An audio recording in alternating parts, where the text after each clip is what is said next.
अस्सलाम वालेकुम स्टूडेंट्स, कैसे हैं आप सब? Welcome to my channel online learning plus. Today we will study about ETT tube. What is ETT? ETT is the abbreviation of endotracheal tube.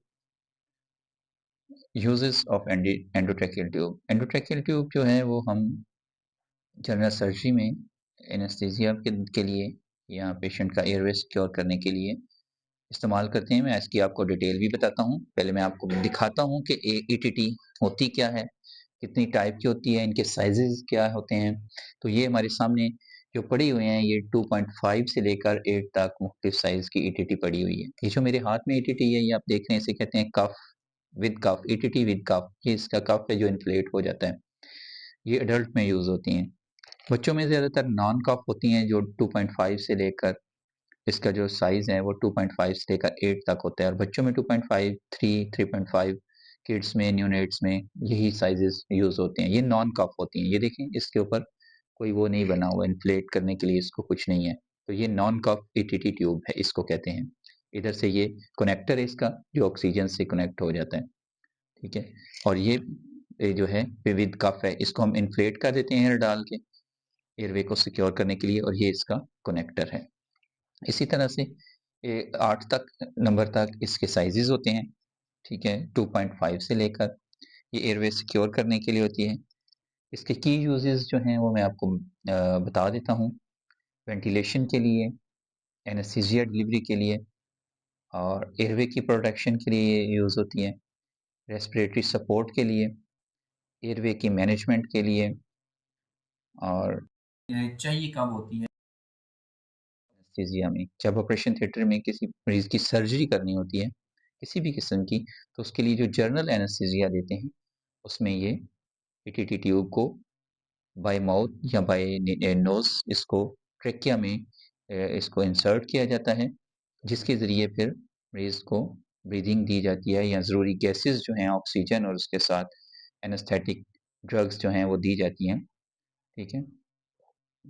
ये इसकी ज़रूरत कब पड़ती है? सर्जरी में, व for general anaesthesia, respiratory failure, जब किसी मरीज का किसी भी वजह से ब्रीथ नहीं कर पा रहा होता, रेस्पिरेशन उसकी फेल हो जाती है, तो उसमें ETT पास करके उसको मैनुअली ब्रीथ करवाया जाता है।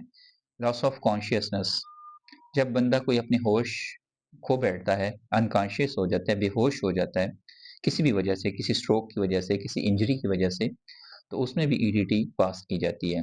स्फीयर ट्रॉमा, नेक इंजरीज, चेस्ट ट्रॉमा और मेजर बर्न, जब इस तरह की कोई कंडीशन होती है, स्फीयर किस्म की कंडीशन में पेशेंट होता है, तो उसको वेंटिलेटर पे डालने के लिए भी कि ये ETT ट्यूब पास की जाती है, ताकि वो खुद से अगर वो ब्रीथ नहीं कर सकता, या उसकी जो इंजरीज हैं उनकी सीवियरिटी बहुत ज़्यादा है, तो उसके लिए उसको मेंटेन करने के लिए उसके एयरवे को इसको पास किया जाता है। इसके साथ फिर cardiac arrest to maintain an open airway, जब बंदा कोई कार्डिक अरेस्ट में जाता है तो उसके लंग्स को ऑक्सीजन देने के लिए, पहुंचाने के लिए, उसका एयरवे मेंटेन करने के लिए भी ETT ट्यूब जो है वो मुंह के जरिए पेशेंट की ट्रेकिया में पास की जाती है, ठीक है।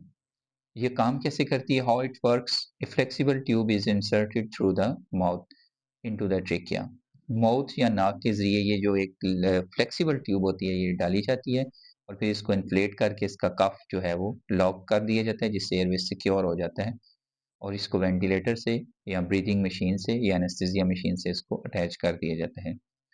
तो आज के वीडियो को बनाने का मकसद यही था कि आपको मुख्तलिफ मेडिकल गैजेट्स जो हैं उनके बारे में इंफॉर्मेशन दी जाए। जैसे आज हमने ETT के बारे में पढ़ा, ये शॉर्ट एब्रीवेशन है, मैंने पहले जैसे बताया कि एंडोट्रेकियल ट्यूब, ठीक है। ट्रेकियल ट्यूब यानी मीन्स उसी से आपको पता चलना चाहिए कि ये ट्रेकिया में पास की जाती है, और ये पेशेंट का एयरवे सिक्योर करती है। वीडियो को पूरा देखा करें ताकि जो टॉपिक हो, एक छोटा सा टॉपिक हो, वो आपको पूरी समझ आए, आपको गैजेट्स की पहचान हो, उनके यूजेस का पता चले, ताकि आपको सीखने का मौका मिलता रहे। वीडियो को लाइक करें, ज़रूर करें, पूरी वीडियो देखें, चैनल को सब्सक्राइब करें और सीखते रहें। बहुत शुक्रिया। अल्लाह हाफिज़।